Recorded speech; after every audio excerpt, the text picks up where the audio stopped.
Тимин Владимир Васильевич. Родился 2 июля 1937 года в деревне Гарье Пашгинского сельского поселения Сагдыгинского района.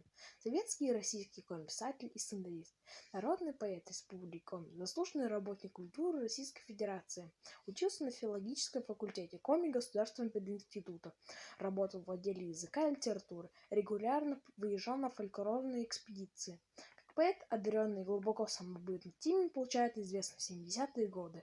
Стихотворение Тимина Владимира Васильевича.